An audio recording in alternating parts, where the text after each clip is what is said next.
푸른밤 종현입니다. 독일의 대문호 괴테는요 80이 넘은 나이에 파우스트를 완성했는데요. 심지어 이 작품을 60년에 걸쳐 집필했다고 하죠. 예술가 특유의 여유와 나태함인지 아니면 지독한 완벽주의자인 건지는 잘 모르겠지만 너무 늦었다라는 사람들의 시선 속에서 꾸준히 집필을 한 건 참 대단하죠.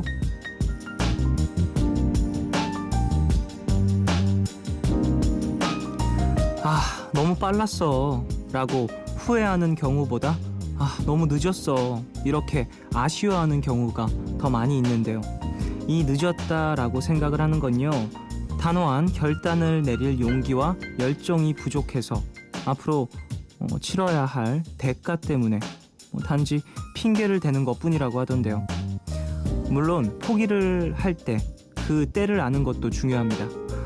지금 갑자기 주말에 제대로 못 놀았는데 이렇게 월요일을 맞이할 수는 없는데 하면서 후회하고 계신 분들 있으실 텐데요. 너무 늦었어요. 지금은 받아들이시고요. 설마 내일까지 또 같은 핑계를 대는 건 아니겠죠. 2월 8일 오늘과 내일 사이 여기는 푸른밤입니다.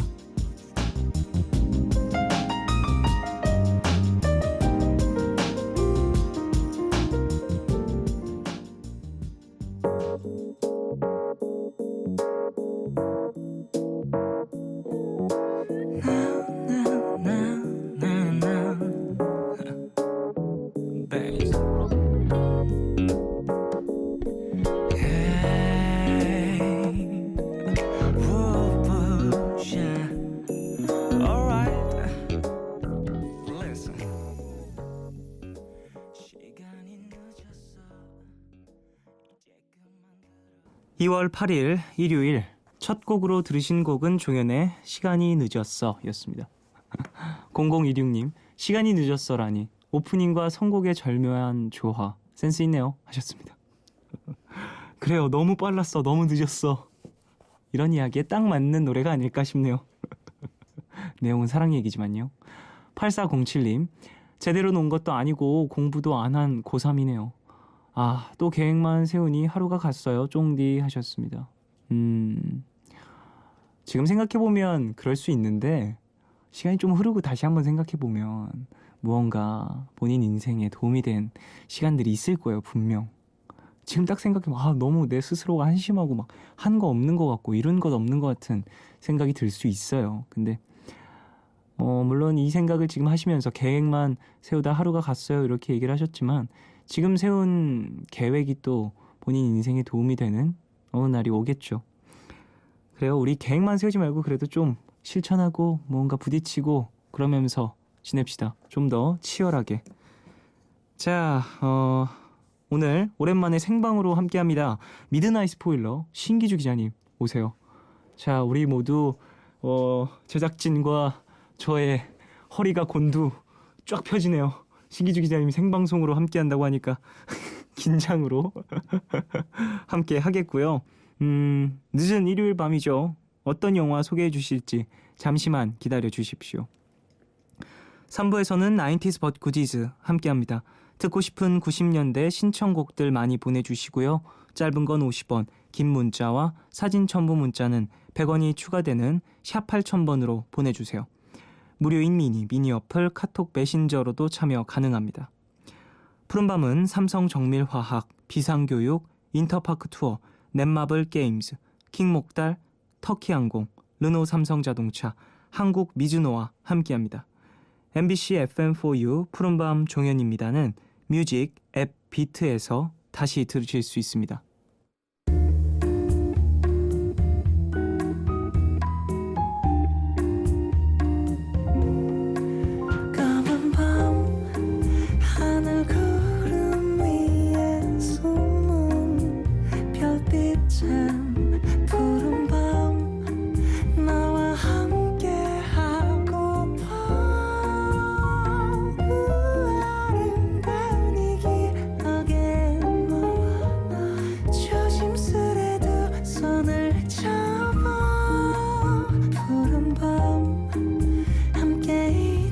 싶어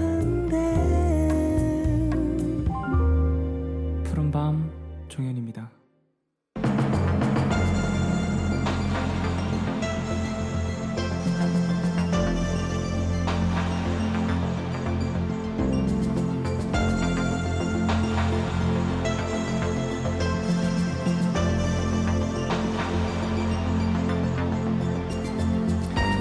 하나만 잘하는 것도 어려운데 심지어 두 가지 분야에서 잘하는 사람들이 있습니다. 미드나잇 스포일러, 오늘은 믿고 보는 배우에서 이제 믿고 보는 감독으로 변신을 꾀하는 두 배우에 대해서 이야기 나눠볼게요.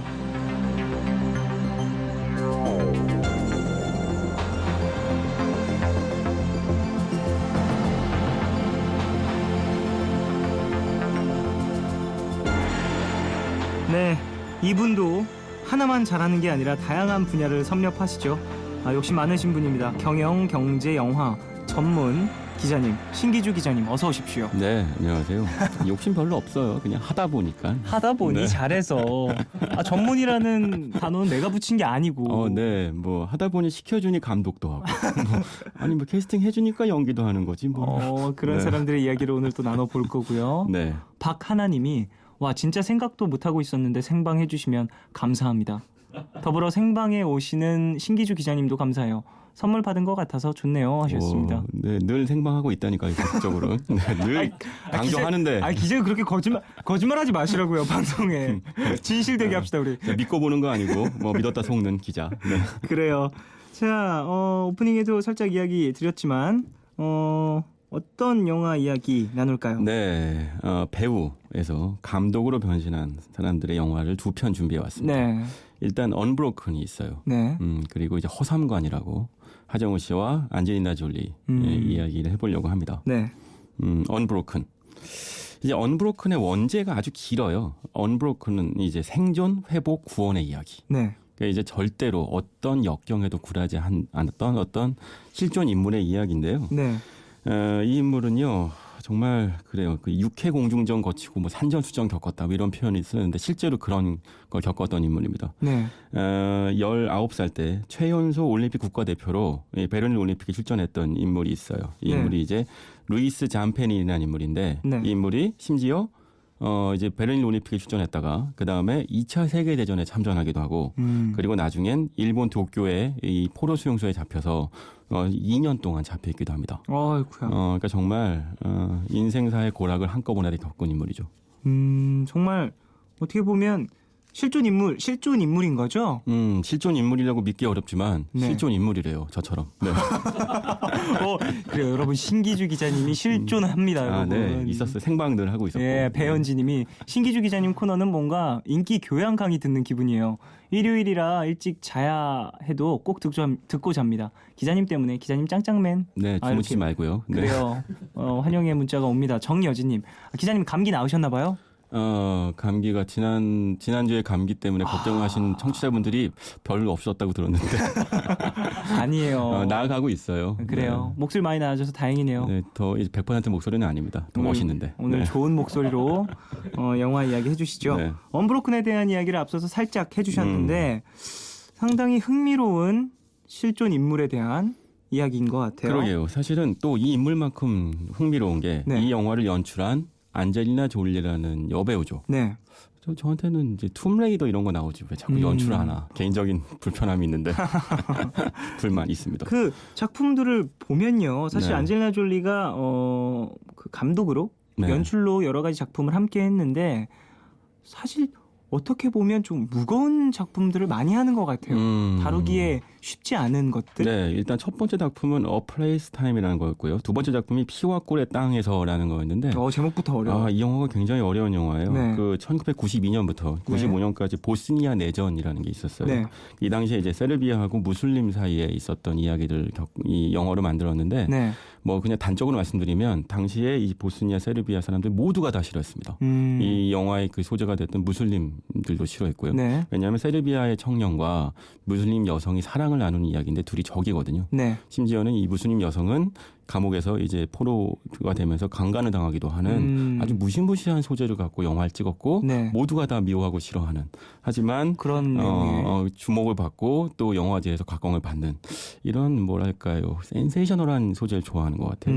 이게 언브로큰도요. 네. 좀 들으신 분들은 아시겠지만 일본에서 아주 싫어했거든요. 일본 분들은 요즘 뭐 모두를 싫어합니다만 사실은 특히 이 영화는요 2차 세계대전 때 네. 미군이 이 일본 포로 수용소에서 감금당했고 특히 이제 이 폭행을 당했던 이야기가 소재이기 때문에 네. 일본의 구구파들이 아주 싫어해서 안젤리나 졸리도 싫었다. 원래부터 난 툼레이더 때부터 싫었다라는 거짓말을 했었습니다. 그냥 뭐 영화 내용이 뭐랄까 뭐 여러 가지 기반을 두고 있다 보니까 네. 이런 식으로 표현이 될 수 있는 것 같은데 사실 원작이 굉장히 화제가 됐던 작품이라 이런 작품 고르는 그 용기도 대단한 것 같고 안젤리나 졸리라는 배우의 위치가 있는데 그 부분에서 또 무언가를 내려놓고 이런 것들의 소재에 손을 댄다라는 게 일단 툼레이더 나오긴 나이가 드셨죠.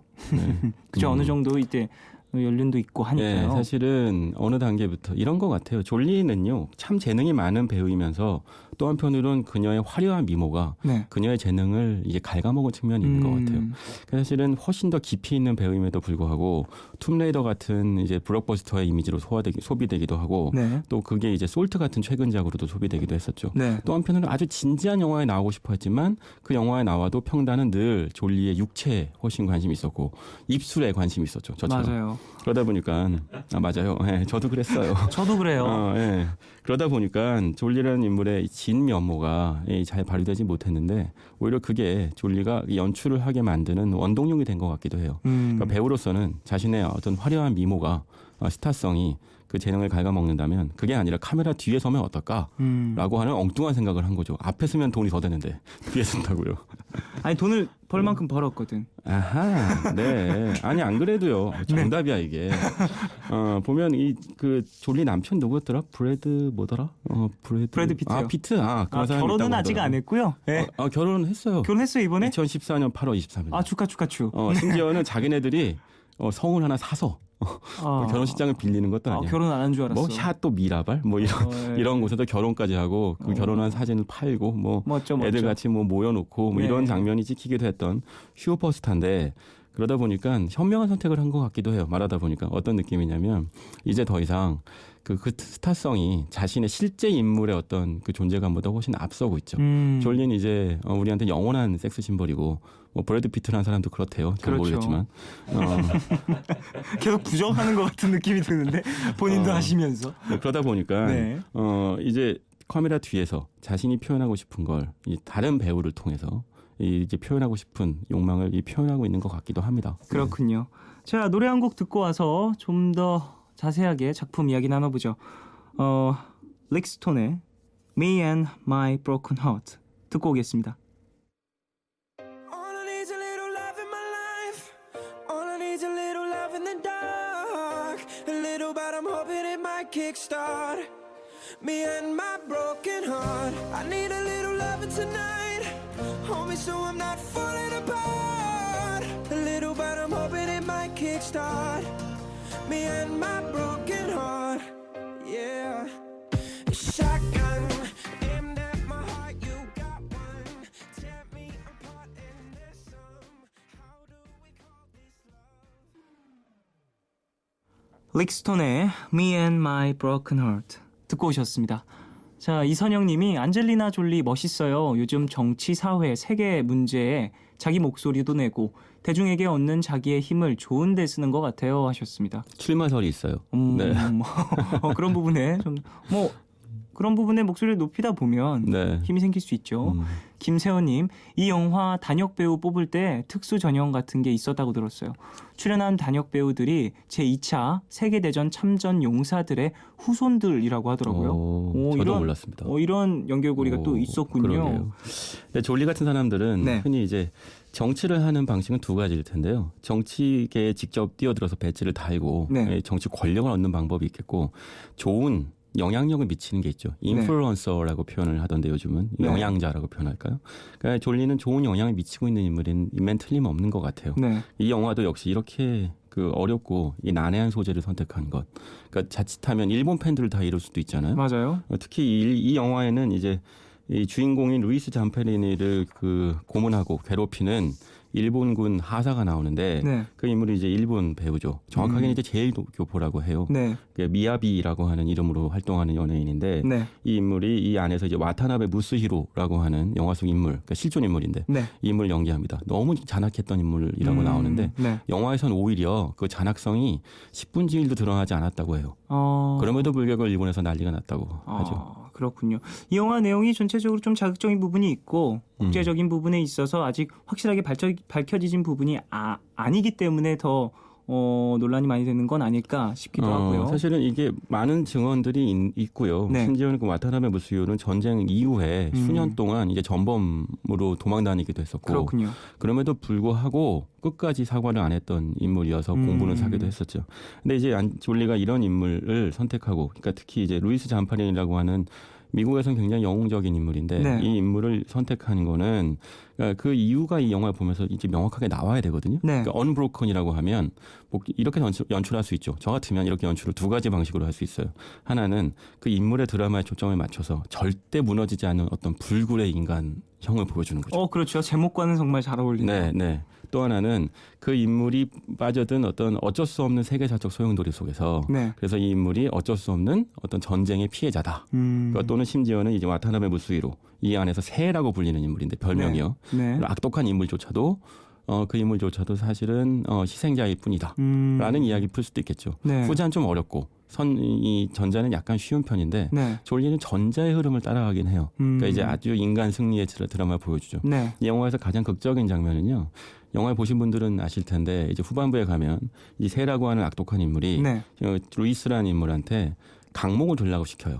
각목이요? 아주 무거운 이 나무 토막을 들게 시키고 이 토막을 떨어뜨리면 총살을 시키라라는 명령을 내립니다. 근데 절대로 들 수 없는 무거운 물건이었는데 그 물건을 들고 40분 가까이 버티는 거예요. 이건 실화라고 하는데요. 네. 그걸 통해서 불굴의 의지를 보여주는 거죠. 근데 이게 글쎄요. 저는 그 장면의 연출에서 졸리가 아주 흠잡을 수 없을 만큼의 카메라 워킹을 보여주지만 아쉬웠어요. 왜죠? 이건 이제 이자가 허삼관 때도 얘기할 건데 네. 사실 감독은요 자기가 왜 이 영화를 연출하는지에 대한 명확한 답이 있어야 되거든요. 네. 근데 그게 때로는 내가 이 영화를 왜 연출했는지에 대해서조차도 객관적으로 한 발짝 떨어져서 볼 필요가 있어요. 그러니까 그러니까 이 인물의 극적이고 드라마틱한 영웅적인 모습을 보여주는 것만이 아니라 하지만 또 한편 이게 무엇일까? 이 사람은 왜 이렇게까지 불굴의 의지를 보여줬을까에 대해서 객관적으로 바라보는 감독만의 시선이 필요하거든요. 네. 그게 없어요. 영화에 그게 그렇군요. 없어요. 그게 언브로큰에 대해서 졸리 영화의 기대를 많이 했는데 네. 아쉽다고 생각하는 평단의 대체적인 평가입니다. 저도 그렇고요. 그렇군요. 그러니까 참 드라마에 빠지는 게 배우의 한계인 것 같아요. 그 말이 되게 멋있네요. 객관적인 감독만의 눈을 시선이 가져야 필요하죠. 시선이 필요하다. 네. 이 부분이 상당히 뭐랄까 만든 사람 입장에서 다시 한번 고민에 빠지게 만드는 부분이 아닐까 싶습니다. 내가 창조한 존재지만 네. 하지만 그 존재를 미워할 줄도 알아야 돼요. 그게 감독한테 필요한 덕목이죠. 네. 8743님, 저도 좀 아쉬웠어요. 좋은 소재와 배우들의 연기에 비해서 연출이 너무 단선적이라서 아쉽더라고요. 그래요. 그 하셨습니다. 단선적이라는 단어가 생각이 안 났어. 맞아요. 단선적이었다고요. 8743님, 감사해요. 네. 좋은 단어 감사합니다. 단선적인 연출이 좀 아쉬웠다라고 표현을 해주셨지만 네. 영화 자체는 상당히 좀 흥미롭잖아요. 일단 원작이 탄탄하고요. 일단 코엔 형제라고 하는 네. 정말 거장 감독이 각본을 맡았고요. 촬영 감독은 로저 디킨스라고 해서요. 네. 그 정말 007 스카이폴에 촬영을 했던 인물. 그러니까 최고의 스텝들을 갖다 놓고 단선적으로 찍으셨습니다. 네. 역시 또 감독이 상당히 많은 영향을 미친다라는 부분을 감독이 불복이 많아서 그래요. 네. 언브로큰에 대한 이야기를 나눠보고 있는데 기자님이 보시기엔 감독으로서의 안젤리나 졸리는 네. 그래요. 점수를 한번 먹여볼까요? 몇 유치하게? 점 만점이에요? 네. 10점 만점? 본인 그냥 기자님이 평균 어떻게 내세요? 10점 만점에 사실 보통 영화는 별 5개 네. 기준이죠. 3개 반. 3개 반. 네. 그 정도면 그 정도면 졸리 명성에는 따라가지 못하지만 후하게 준 거라고 생각합니다. 앞으로도- 이유는 뭐냐면요. 네. 졸리는요. 좋은 감독이 될 만한 많은 조건을 갖고 있는 것 같아요. 감독은 고통이 있어야 되는데 네. 졸리에 대해서 조금만 공부해 보신 분들은 아시겠지만 고통에 찬 삶을 살았죠. 음. 자기 아버지하고 얘기도 안 하고 뭐 그것만으로도 고통이겠지만 네. 그 과정 모든 그 이후에 수없이 많은 연애사와 지금 이 영화를 찍으면서도 그 수년 동안 졸리가 자신을 얼마나 괴롭혔는지 졸리의 팬분들은 좀 아실 거예요. 그러니까 그걸 옆에서 브래드 피트가 지켜보면서 정말 노심초사했다는 얘기까지 있을 정도로 네, 맞아요. 연출하면서 자기 자신을 올인할 줄 아는 감독이죠. 그런데 한 가지 아쉬운 건 여전히 깊이 그러니까 연출의 경력이 길지 않아서인지 원작에 압도된 측면이 있는 것 같아요. 특히 그 루이스 잠페린이라는 인물과 굉장히 절친했다고 알고 있거든요. 네. 영화 찍으면서 네. 아쉽게도 이 인물은 그 고령의 인물이어서 결국은 이 영화가 촬영되는 중간에 돌아가셨는데 네. 사실은 이 사람을 객관화시키지 못했던 원인도 이 실존 인물과 지나치게 친했기 때문이 아닌가 싶기도 해요. 그러니까 사실 배우들의 특징이기도 한데 감정적으로 굉장히 유대감을 갖거든요. 네. 자신이 연기 또는 연출하는 인물과 하지만 때로는 그 유대감을 끊어낼 줄도 알아야 되는데 그 인물에 너무 빠져들었던 거죠. 그러면 말씀하신 영화가 것처럼. 지나치게 인물 한 명의 극적 드라마, 언브로큰, 부러지지 않은 어떤 인물을 묘사하는데 몰두하다 보니 그 주변의 어떤 더 큰 흐름을 놓치는 측면이 있어요. 네. 객관적인 이거 시선을 단선적이다. 네. 조금 잃었다라는 네, 이야기를 그렇습니다. 해주신 것 같습니다.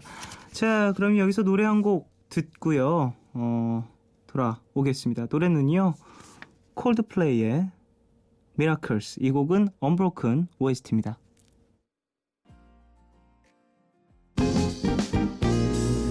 편한 친구와의 수다 한판 2인분 같은 1인분 아이고 어서 오세요. 퇴근 후에 시원한 맥주 한 잔. 좋다 좋다. 좋다 MBC FM4U 좋다.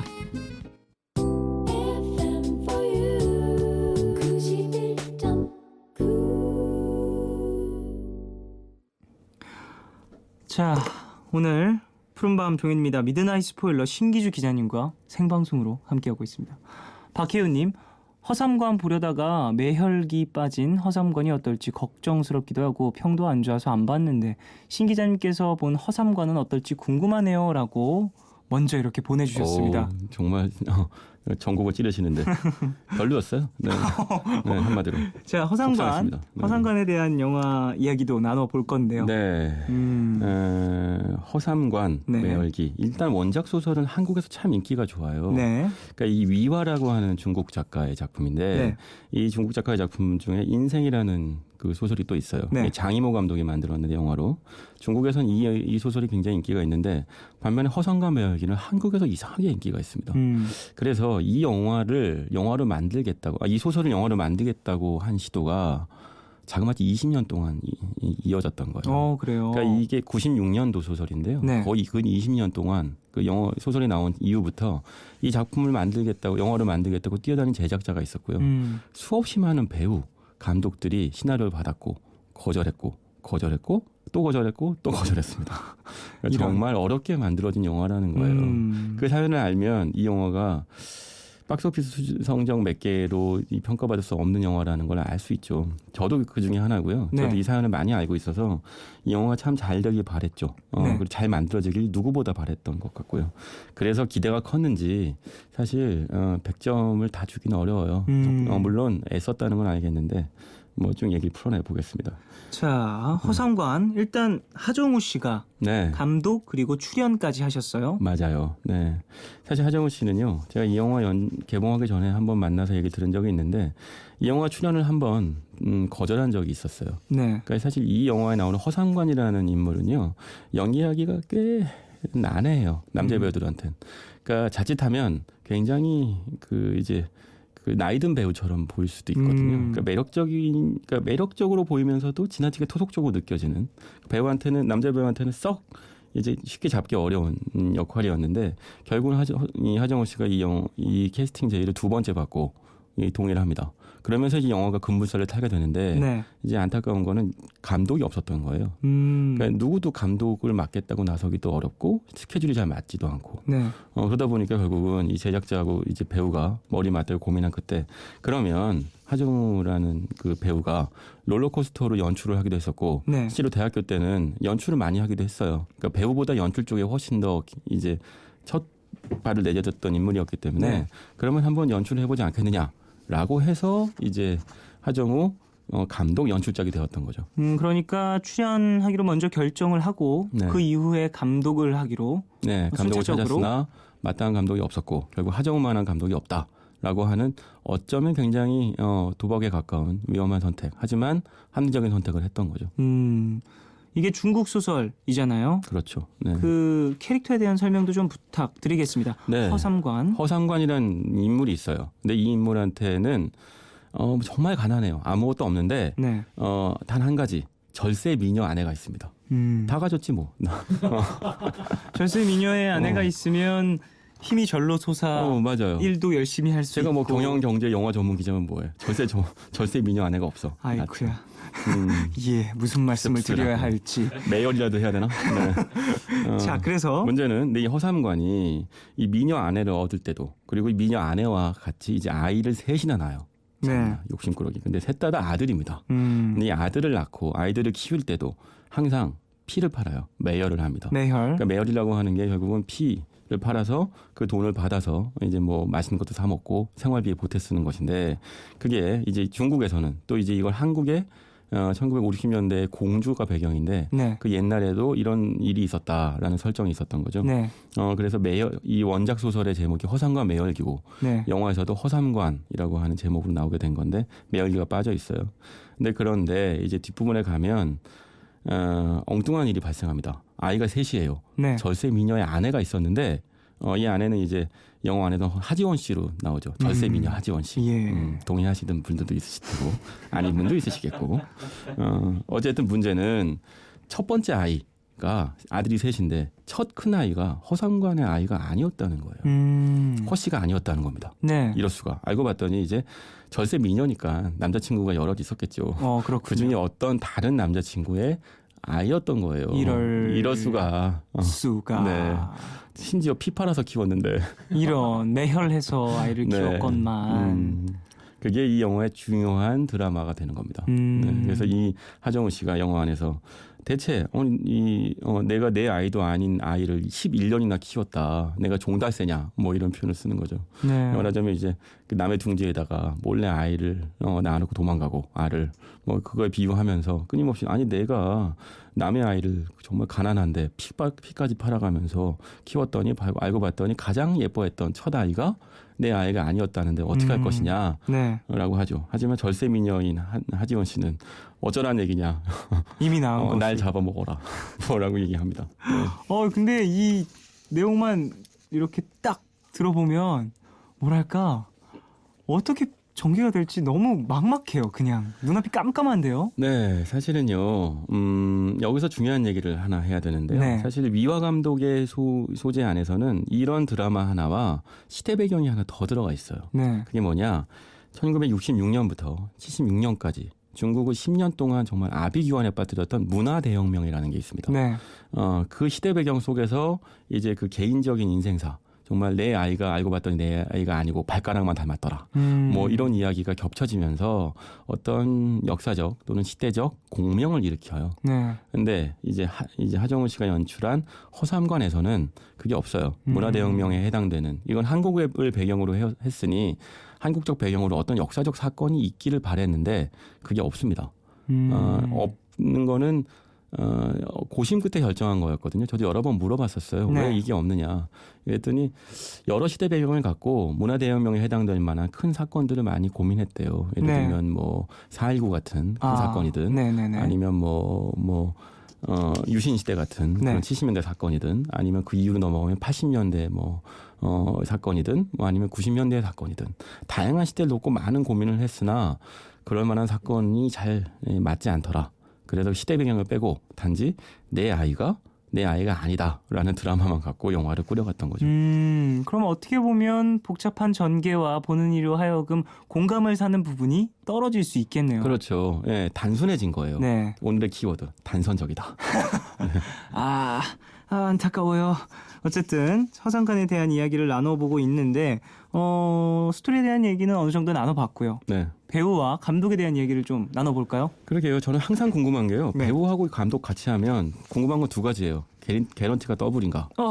네. 그러지 않을까요? 그렇다고 하더군요. 곡을 써도 네, 편곡을 맞습니다. 하면 곡을 돈을 좀 더 받을 수 있는 그렇죠. 것처럼. 그러니까 이제 사실 요즘 뭐 투잡 시대여서 그런지 그런 결국은 두 가지 다 같이 하는 거죠. 작사 작곡 편곡 다 하면 두 번째는 뭐냐면 이게 감독은 원래 우리가 상상하는 거 감독 의자에 앉아서 액션 부르잖아요. 그렇죠. 근데 그거 못 하고 연기를 하려면 그러면 컷은 누가 부르나? 카메라 앞에 있어야 되는데. 그리고 연기하다 갑자기 대사 끝난 다음에 컷 이러나? 그런 부분도 현장에서 기술적인 어떻게 부분이지만 진행될지 궁금하죠. 궁금하긴 하네요. 어쨌든 네. 하정우 씨가 연기와 연출을 같이 했기 때문에 배우 캐스팅만큼은 아주 잘했어요. 그러니까 이게 이런 거예요. 그 배우가 연출을 하면 누구보다도 배우의 입장에서 시나리오 쓰고 네. 또 연출도 할 것이기 때문에 특히나 배우는 배우들끼리 친하잖아요. 그러다 그렇죠. 보니까 좋은 배우들이 감독 겸 배우의 작품에 출연을 잘합니다. 그러다 보니까 좋은 배우들이 많이 출연했는데요. 그런 배우들이 전혜진 씨, 또 성동일 씨, 네, 김형애 씨 같은 배우들이 출연을 했어요. 그렇군요. 그런데 하정우 씨가 굉장히 독특한 연출을 했어요. 이거는 연출한 영화에도 나오는데요. 네, 감독이 많은 연기 지도를 하지 않고요. 각 씬마다 배우들이 각자 자기가 하고 싶은 대로 연기를 하도록 풀어놨습니다. 그래요? 네. 그건 아주 독특한 결과를 만들어냈어요. 어떤 결과죠? 각 씬마다 연기는 굉장히 좋은데 지금 각 씬마다 마치 따로 노는 듯한 느낌이 들어요. 개인기가 아주 특출난 아주 완벽한 연기를 하지만 각각의 톤 앤 매너가 일관되지 않고요. 씬마다 약간 불균질하게 느껴져요. 그게 사실은 이건 선택의 문제거든요. 네, 어떤 선택을 했기 때문에 또 다른 결과가 나온 거죠. 그렇군요. 자, 노래를 한 곡 듣고 와서 이야기를 좀 더 나눠볼까 합니다. 노래는요, 달빛 요정, 리오나 루이스의 Blending Love 듣고 오겠습니다.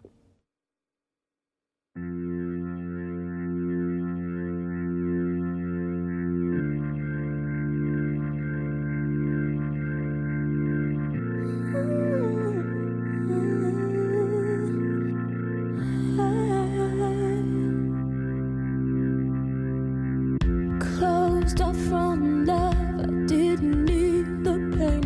Once or twice was enough, and it was all in vain. Time starts to pass before you know it, you're frozen. 리오나 루이스의 Blending Love 들으시고 광고까지 함께 하셨습니다.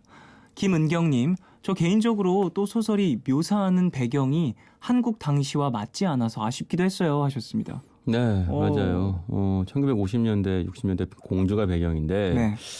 중국의 원작을 한국으로 한국화시키는 게 참 어렵다는 측면이 있어요. 그냥 네. 옛날로만 돌아간다고 해서 충분치 않거든요. 네. 뭐 잠깐 말씀하셨지만 사실은 매열이라고 하는 게 특히 요즘 관객들한테도 와닿지 않잖아요. 네. 그러니까 매열이 있었던 시대. 그 왜 매열이 있었을까? 그러니까 사실 매열이라고 하는 건 헌혈은 이제 피를 주는 거지만 매열은 그걸 팔아서 그러니까 내 몸의 일부를 팔아서 가족을 건사시키고 네. 이제 뭐 먹고 사는 입에 풀칠을 하는 이야기죠. 네. 그러니까 매열이라는 행위가 얼마나 절박한 행위였는지가 요즘 관객들은 잘 와닿지 않는다는 것도 문제일 네. 수 있어요. 어떻게 보면 나의 피를 팔아서 가족들을 배불리고 또 함께 살아간다라는 건데. 그런데요. 네. 이 허삼관에서 굉장히 중요한 후반부 드라마가 있죠. 네. 그러니까 일단 첫 번째 초반부 드라마는 첫 번째 아이가 정말 예뻐했는데 내 아이가 아니었다. 그걸 알게 되고. 역시 절세 미녀를 얻으면 이게 문제야. 라는 교훈. 네. 그런데 이 아이가 아픕니다. 아프면 이제 내 아이가 아니니까 내다 버리느냐. 또 그렇지 않죠. 키운 정이 있는데. 네. 허상관이라는 인물이 또 매열을 해서 이 아이를 살려요. 11년 동안이나 키웠던 아이. 그리고 심지어 매열이라는 게 정말 위험해서 예전에는 정말 지나치게 자주 하면 죽을 수도 있는 거였는데 그렇죠. 이걸 정말 이제 대전과 충청도 지역과 서울을 오고 가면서 피를 팔아서 내가 낳지도 않은 아이를 피를 팔아서 살립니다. 아, 피가 섞이지도 않은 아이를 자, 피를 그러면 팔아서. 이런 거죠. 두 가지가 있는데요. 내가 내 절세 미녀를 얻으면 그러면 내가 내 아이가 아닌 아이로 있을 수도 있다. 뭐 이런 이상한 교훈과 또 하나는 하지만 그 아이를 아버지가 심지어는 내 친부가 아닌 내 친자가 아닌데도 피를 팔아서 이제 살린다. 이러면 이 영화가 보여주고자 하는 줄거리는 결국은 그냥 진한 부성애 뿐인 거예요. 그 정도의 뉘앙스가 있죠. 그렇죠. 물론 이게 하정우 씨의 좋은 연기와 여러 배우들의 앙상블 연기로 그냥 그거 하나하나 보는 재미는 있지만 영화가 보고 나면 공명이 없는 거예요. 그런데 위어 감독의 원작에 뭐가 있냐면 문화대혁명이라는 게 있다고 말씀드렸잖아요. 네, 그렇죠. 문화대혁명이 뭐냐? 결국은 젊은 세대들한테 아버지의 세대의 삶의 방식을 부정하게 만드는 거였어요. 네. 문화대혁명의 본질은 좀 어렵게 얘기하자면 공산주의라는 걸 하려고 하는데 네. 해보니까 작동이 잘 안 되는 거예요. 네, 네. 왜냐 봤더니 예전 시대에 살았던 사람들의 사고방식이 그대로 남아 있어서 그래서 이 사람들의 사고방식을 청산하지 않으면 그러면 새로운 체제가 뿌리내리기 어렵다. 젊은 세대는 괜찮은데 이전 세대의 삶을 다 부정해라. 네. 그러니까 아버지의 삶을 부정해라라고 요구한 게 문화대혁명이었거든요.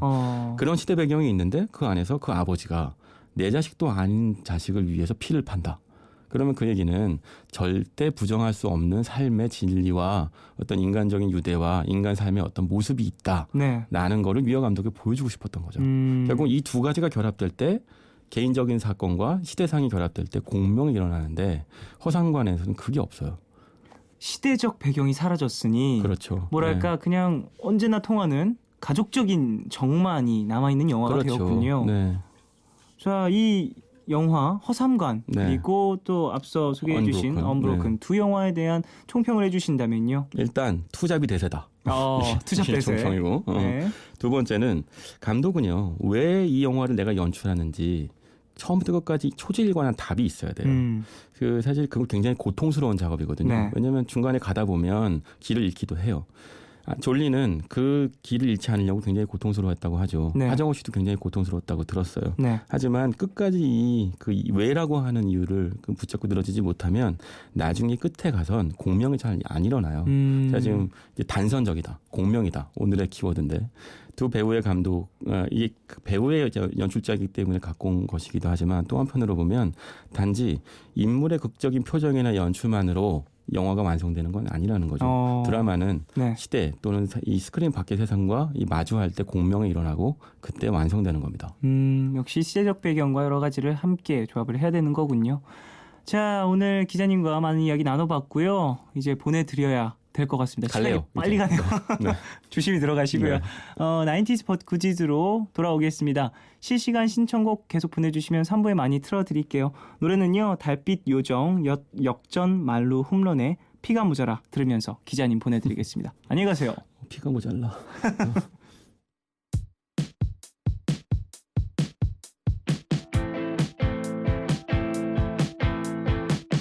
친구들이 걱정하네 그러다 잡혀간다고 무서운 세상이라고 몸조심해야 한다고 뒤끝이 장난이 아냐 째째하고 오만하지 오늘과 내일의 애매함 그 경계선 사이 시작과 끝이 만난 시간 착각과 만남의 인사 안녕 또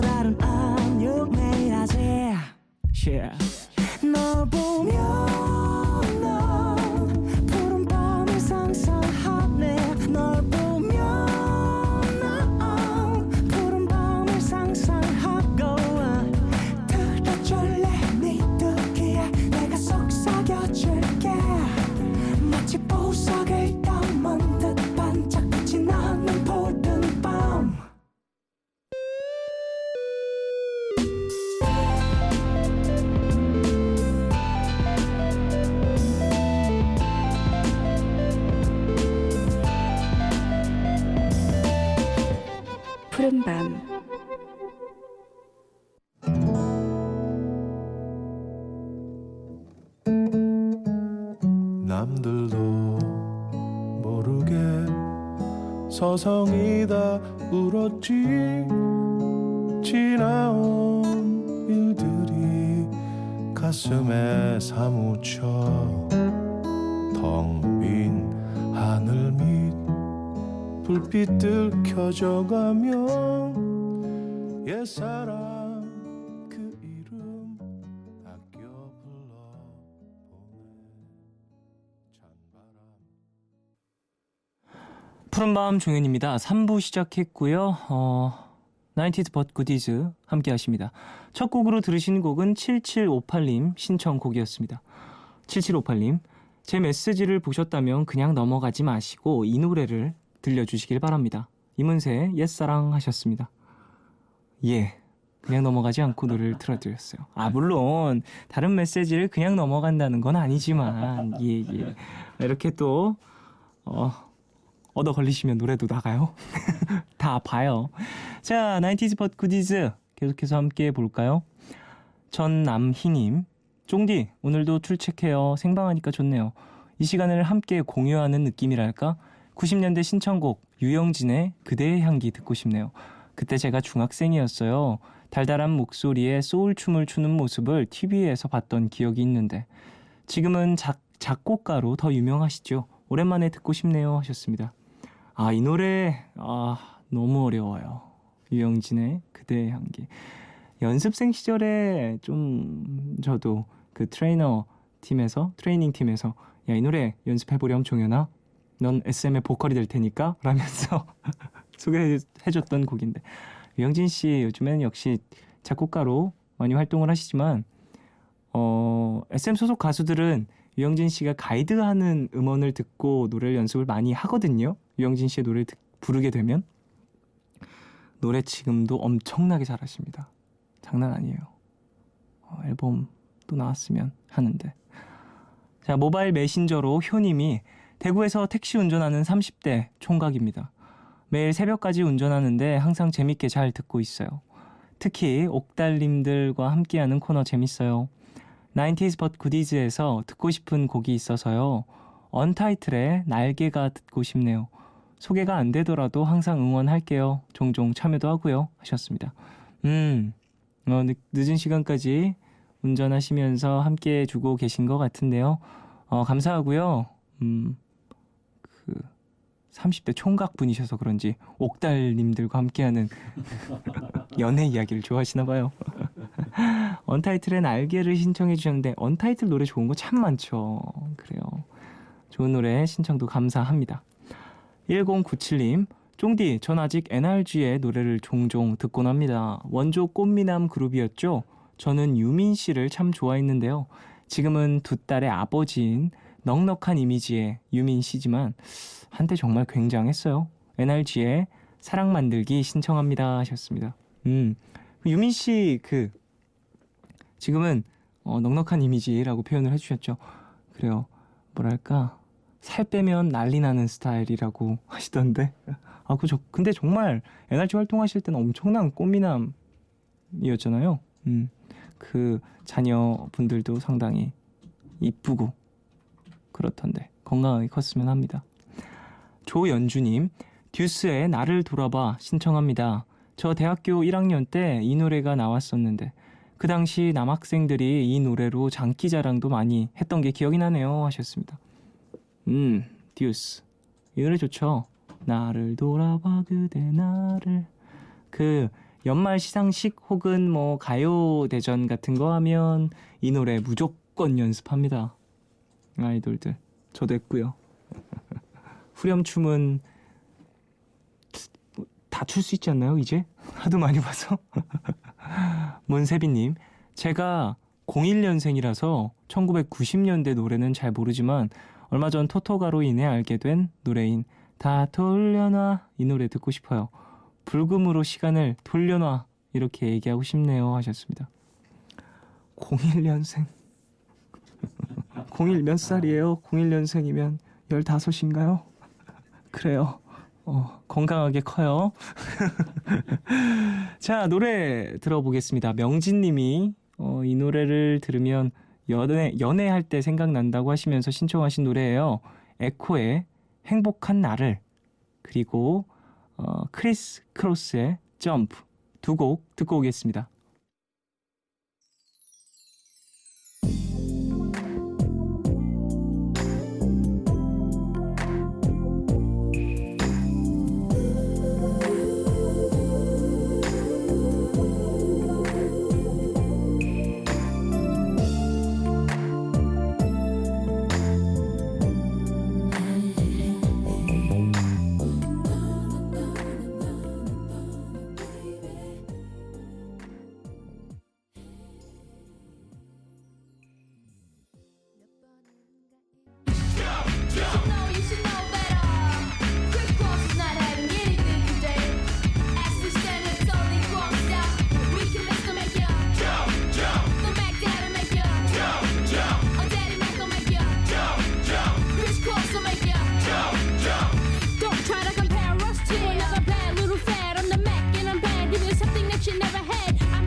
에코의 행복한 나를 그리고 크리스 크로스의 점프 두 곡 들으셨습니다.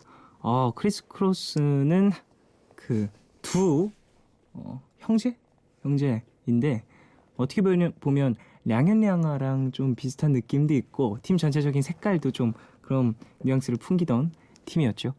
자, 90s but goodies 함께해요.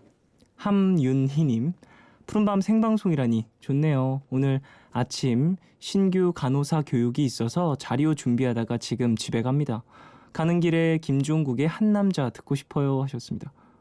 이 노래가 90년대 나온 노래가 아닐 텐데, 그죠? 제 기억엔 안타깝습니다. 탈락. 1631님, 저는 98년생이라서 90년대 노래하면 H.O.T의 캔디? 밖에 생각이 안 나네요 하셨습니다. 행복도 있잖아요. 왜? 비슷한 느낌의. 그래요. 98년생이면 모를 수 있죠. 김이진님, 오늘 그냥 집에서 뒹굴거리다가 분위기라도 밝게 내고 싶어서 마로니에의 칵테일 사랑만 주구장창 들었네요. 푸른밤에서 들려주시면 더 좋을 것 같아요. 98년생인데도 이 노래 엄청 좋아한답니다 하셨습니다. 1631님 친구 왔네요. 김이진님 동갑이에요. 친해지길 바래. 그 90년대 이후 출생하신 분들도 푸른밤 많이 들어주시고 또 이렇게 참여해 주시는 거 보면 기쁩니다. 행복해요. 감사합니다. 많은 참여. 장정은님, 내 노래도 틀어주시려나? 015B의 슬픈 인연 신청합니다. 정말 좋아하는 노래인데 남자친구는 슬픈 노래라고 안 좋아하네요. 이 노래 들으면 통기타 동아리 시절이 떠올라요 하셨습니다. 은근슬쩍 남친 자랑 부들부들 부들부들 장정은 잊지 않겠다. 김미래님, 힙합 소울이 살아있는 쫑 DJ, 힙합계의 원조격인 드렁큰 타이거의 너희가 힙합을 아느냐 들어주세요. 쫑디 힙합 좋아하시죠? 하셨습니다. 오, 좋아하죠. 아슬아슬하게 99년도에 발매된 앨범이네요. 너희가 힙합을 아느냐, 이 노래는 진짜 많은 분들이 좋아하고, 그리고 제 나이 또래라면 이 노래 축제에서 부르잖아요. 그러면 300명이 떼창 가능한 그런 랩이었죠. 홍수정님, 이수영의 I Believe 신청해요. 처음에 노래만 들었을 때 이수영 씨 목소리랑 노래 분위기가 중국 느낌이 물씬 나서 중국 노래인 줄 알았어요. 지금은 그 특유의 분위기 때문에 애창곡이 되었네요 하셨습니다. 이수영 씨만의 그 뉘앙스와 분위기가 있죠. 이 곡에서는 또 그런 뭐랄까, 홍수정님은 그렇게 중국 느낌이다라고 이렇게 받아들이실 수도 있을 것 같아요. 이수영 씨의 스타일이 확고하니까 그렇겠죠. 문정미님, 저는 90년대에 20대를 보내서 요즘 90년대 노래를 자주 들을 수 있어서 참 반갑고 좋기도 하고 추억도 하나둘 꺼내보고 좋습니다. 그중에 요즘 방송에 오랜만에 나와서 반가운 양파의 다 알아요 듣고 싶어요 하셨습니다. 90년대 또 양파 씨는 뭐랄까, 싱어송라이터의 매력도 있고 또 보컬로서의 많은 매력도 있고 또 비주얼도 참 뛰어났던 그런 가수였죠. 자, 노래를 두 곡 들을 건데요. 박재훈님이 지난주에 로마 여행 중에 소매치기를 당하셨다고 위로해달라고 하시면서 신청해 주신 노래인데 피노키오의 다시 만난 너에게 이 곡과 백정현님이 서태지와 아이들 시대유감 신청합니다. 그 유명한 4집 컴백홈이 수록되어 있는 컴백홈에 수록되어 있는 노래인데 전 타이틀 컴백홈보다 이 노래가 더 좋더라고요 하셨습니다. 저도 이 노래를 엄청나게 좋아해서 이 두 곡 한번 들어보겠습니다. 피노키오의 다시 만난 너에게 그리고 서태지와 아이들의 시대유감 듣고 오겠습니다.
네, 금방 들으신 노래는 서태지의 시대 유감이었고요. 피노키오의 다시 만난 너에게 앞서 들으셨습니다. 계속해서 90s but goodies 함께하고 있어요. 0435님, 30대 초반 푸른밤 애청자입니다. 사연에서 소개되는 90년대 노래들 중에 모르는 노래도 없고 좋아하는 노래들도 많이 있네요. 가끔은 모르는 노래들도 있으면 좋을 텐데 20대로 돌아가고 싶어요. 제 신청곡을 틀어주시면 위로가 될 텐데 Backstreet Boys의 10,000 Promise 틀어주시면 안 될까요? 하셨습니다. 음악을 많이 들으셔서 그런 거예요. 시대가 90년대 또 20대 청소년기 그리고 청년기 지금도 청춘이시지만 어쨌든 젊은 시절을 보냈다고 해서 음악을 다 알 수는 또 없거든요. 푸른밤에서 틀어드리는 또 90s but goodies에서 함께하는 음악들이 폭이 넓어서 0435님이 음악을 많이 들으셨군요. 2020님, 요즘은 혼성 그룹이 없어서 아쉬워요. 혼성 그룹 중에 제가 제일 좋아했던 샵의 텔미 텔미 듣고 싶어요 하셨습니다. 그쵸, 혼성 그룹 찾아보기가 힘듭니다. 90년대엔 참 많았었는데 제가 90s but goodies에서 참 혼성 그룹 이야기 많이 하게 되는 것 같아요. 요즘에 좀 판도가 많이 바뀌다 보니까 그런 것 같습니다. 4178님, 2000년대 노래인 줄 알고 신청 안 하고 있었는데 검색해보니까 94년 노래더라고요. 박진영의 날 떠나지마 신청해요 하셨습니다. 우와, 저도 지금 알았어요. 94년도 노래군요. 제가 5살 때 나온 노래인데 저는 이 노래 어떻게 아는 거죠? 심지어 좀 어렸을 때부터 알고 있었는데 박진영 씨의 노래가 94년도에 나왔었군요. 이 노래가. 6325님, 엄마랑 같이 듣고 있는데 지금 신청하면 다 틀어주냐며 기대하고 계세요. 녹색지대의 준비 없는 이별 듣고 싶다고 하시는데 쫑디 신청할게요 하셨습니다. 어머니와 함께 해주고 계시는군요. 그래요, 감사합니다. 앞으로도 많이 참여해 주시고 뭔가 설레어하는 어머니의 모습을 보면 너무 귀엽지 않아요? 왠지 설레어하고 뭔가 떨려하고 이런 모습을 보면 익숙치 않은 어머니의 모습이어서 귀여운 것 같아요. 정동은님, 솔로 3년 차인 20대입니다. 제 지인들은 왜 계속 남자친구가 없냐고 얼굴을 볼 때마다 이야기를 하는데 제가 항상 괜찮다고 이야기를 해도 믿지를 않네요. 가사와는 내용이 크게 맞지는 않지만 제목이 저의 마음을 대변하는 것 같아서 신청합니다. 진주의 난 괜찮아 틀어주세요 하셨습니다. 진주의 난 괜찮아도 가사는 정말로 괜찮은 건 아니었던 것 같은데요. 난 괜찮아. 난 괜찮아. 눈물이 주르륵. 6255님. 아무도 없는 독서실에서 혼자 푸른밤을 들으며 오늘 공부한 거 정리하고 있는데 참 좋네요. 임창정의 결혼해줘 신청요. 전 외로운 솔로지만 하셨습니다. 제가 얼마 전에 팬사인회를 하는데 어떤 분이 이렇게 스티커를 제 가슴팍에 팍 붙이시고 가셨어요.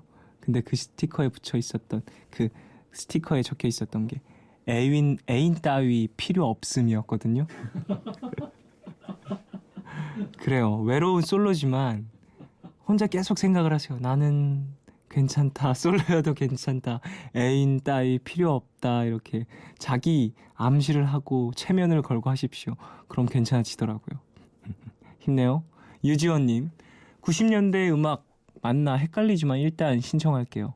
브라이언 아담스, 로드 스튜어트, 스팅의 All for Love 들려주세요 하셨습니다.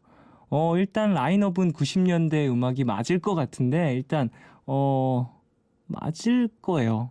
맞는 것 같아요. 90년대 음악이 또 활동을 심각하게 활발히 했던 가수들이네요. 90년대. 조한나님. 요즘엔 핑클의 리메이크 곡으로도 가물가물한 늘 지금처럼이라는 노래가 있죠. 이 노래의 원곡을 부르신 이예린 씨. 쫑디도 아시려나? 독특하고 매력적인 음색 때문에 많이 좋아했었는데 이예린의 포플러 나무 아래 들려주세요 하셨습니다. 저는 이 노래를 모르는데 궁금한데요. 한번 들어볼까요? 브라이언 아담스, 로드 스튜어트, 스팅이 함께 부른 노래. 이 노래 먼저 듣고 93년도 노래라고 검색을 해봤더니 93년도 노래로 나오네요. 영화 삼총사에 나온 노래입니다. All for Love 먼저 듣고요. 이예린의 포플러 나무 아래 두 곡 이어서 듣고 오겠습니다.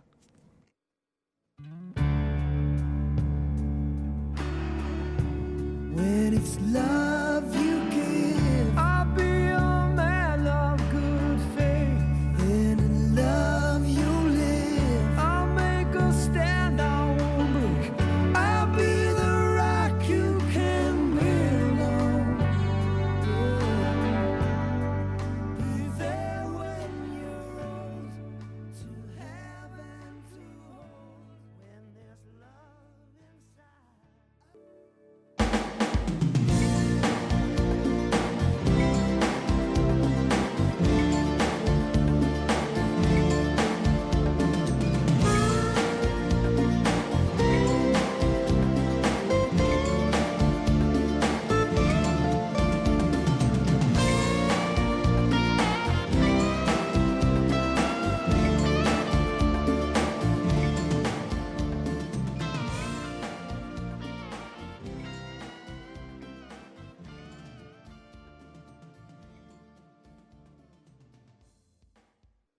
브라이언 아담스, 로드 스튜어트, 스팅이 함께 부른 All for Love 그리고 이예린의 포플러 나무 아래 두 곡 듣고 오셨습니다. 포플러 나무 아래는 전 처음 들어보는데 묘한 매력이 있는데요. 드럼도 그렇고 좀 뭔가 무심한 듯한 보컬도 매력적이고 마지막도 뭔가 끝맺음도 그냥 뭐랄까 이 기승전결을 확실하게 맺었다라기보다는 그냥 뭐 아쉬우니까 한 번 더 듣고 싶지 이런 느낌을 주는 것 같은 곡입니다. 자, 계속해서 90s but goodies 함께 해볼게요. 김하연님, 전 90년대의 학창 시절을 보내서 그런지 이 코너가 정말 좋아요. 쫑디는 90년대생이라 이 코너를 잘 소개할 수 있을까 했는데 아는 노래가 많아서 놀랐어요. 역시 음악은 시대를 뛰어넘는 것 같습니다. 공감할 수 있다는 거 정말 좋네요. 전 쿨의 한 장의 추억 듣고 싶어요 하셨습니다. 저도 90년도에 태어났으니까 어린 시절에 함께했던 노래들이 있는 거고 또 들으면 기억나는 곡들 그리고 그 뭐랄까 추억 속의 노래들이 많이 소개되는 것 같아요. 그래요. 7324님 진짜 오랜만에 듣는 라디오인데 이 코너 진짜 제 스타일이에요. 좋아요. 조성모 To Heaven 신청해요. 첫사랑 오빠 미니홈피 BGM이었는데 주구장창 들어도 질리지가 않더라고요 하셨습니다. 오 첫사랑 오빠 미니홈피. 야, 요즘에는 미니홈피 안 하죠, 다들. 얼굴책 이런 거 하고. 근데 얼굴책에는 그거 없잖아요. 삐지 없지 않나? 저는 안 해서 잘 모르는데. 삐지가 없을 거예요. BGM이 상당히 주는 그 공간의 뉘앙스가 있는데 요즘에 우리 미니 홈페이지 하면서 막 했던 것들 있잖아요. 나름 트랙 리스트 열심히 이렇게 짜서 해놓고 오늘 어땠다 일기 쓰고 사진 올리면서 막 나름의 웃긴 글들 막 이런 거 모아서 올리고 막 그랬었던 것 같은데 자기가 무슨 노래 좋아하는지 요즘엔 올릴 수 있다고 하네요. 뭐 좋아요 버튼 같은 건가? 어떡해 너 시대에 뒤처지는 느낌이야. 아 얼굴책만 못한다고요. 다른 거 다 할 줄 암. 7540님 노래방 갈 때마다 꼭 부르고 남자친구도 정말 좋아하는 저의 애창곡 신효범 씨의 난 널 사랑해 듣고 싶어요. 들으면 잠이 솔솔 올 것 같아요 하셨습니다. 93년도에 나온 곡이라고 하네요. 남자친구가 정말 좋아하는 애창곡. 그래요. 애인과 노래방도 가시고 부럽네요. 나도 애인이랑 노래방 가면 기가 막히게 불러줄 수 있는데 본격적으로 부를 거야. 아주 마이크 테스트 다 하고 들어갈 거야. 2846님 저는 98년생인데요. 엄마가 라디오를 좋아하셔서 집에 있을 때는 항상 라디오를 듣습니다. 근데 어느 날 라디오를 듣고 있었는데 좋은 노래가 나와서 엄마한테 물어봤더니 김정민의 슬픈 언약식이라고 말씀을 해주셨어요. 요즘 제 애창곡인 김정민의 슬픈 언약식 틀어주시면 안 될까요? 지금 엄마랑 푸른밤 같이 듣고 있어요 하셨습니다. 오, 가족이 함께하는 푸른밤. 어머니께서 제목을 알려주셨다니 글쎄 전 요즘에 어머니와 함께 라디오를 듣거나 음악을 듣는 시간은 없는 것 같아요. 사실 어렸을 때는 엄마랑 같이 들었던 음악이 거의 대부분이었는데 말이죠.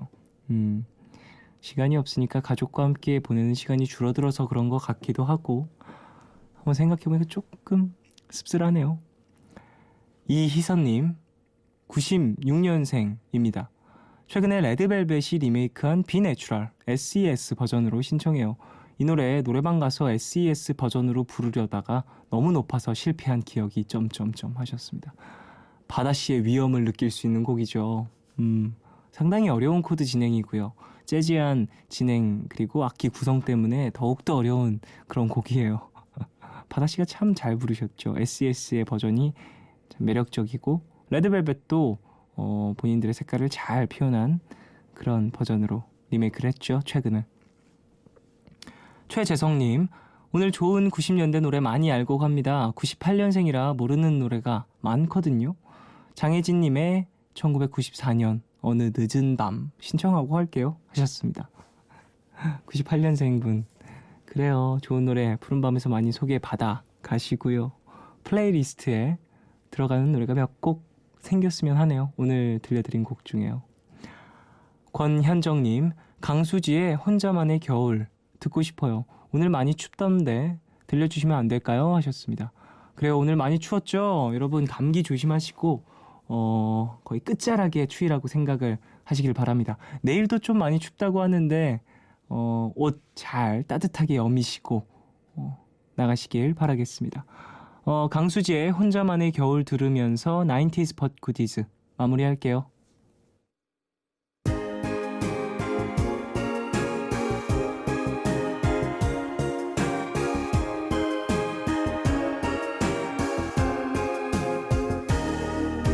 기억할 수 있겠니 지난 날들의 수많은 꿈들을 너무나 행복했던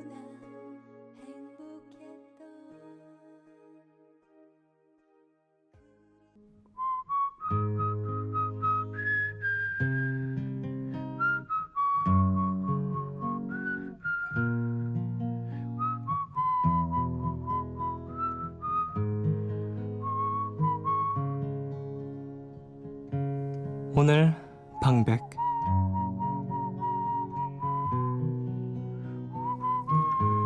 그대는 알고 있나요? 나에겐 내일이 없어요. 엄마도 아빠도 내일도 나에겐 아무것도 없어요. 그래요.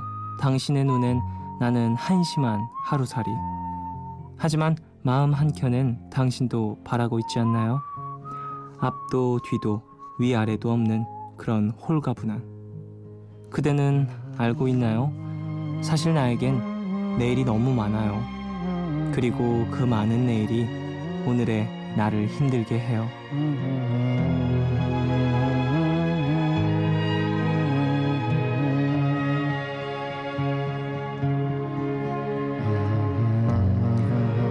빅베이비 드라이버의 내일이라는 곡의 가사입니다. 내일이 월요일이라 괜히 힘들고 출근하기 싫으신 분들 많이 계실 겁니다. 그래도 한편으로는 내일 일어나서 갈 데가 있다는 게 다행이다 싶기도 하실 거예요. 지금도 취직을 위해서, 시험 공부를 위해서 고생하고 계신 많은 푸른밤 가족들에겐 누군가에겐 지옥 같은 월요일 아침 출근길이 가장 가고 싶은 길이기도 할 테니까요. 오늘 끝곡 빅베이비 드라이버의 내일 들려드리겠습니다. 지금까지 푸른밤 종현이었습니다. 내일도 쉬러 와요.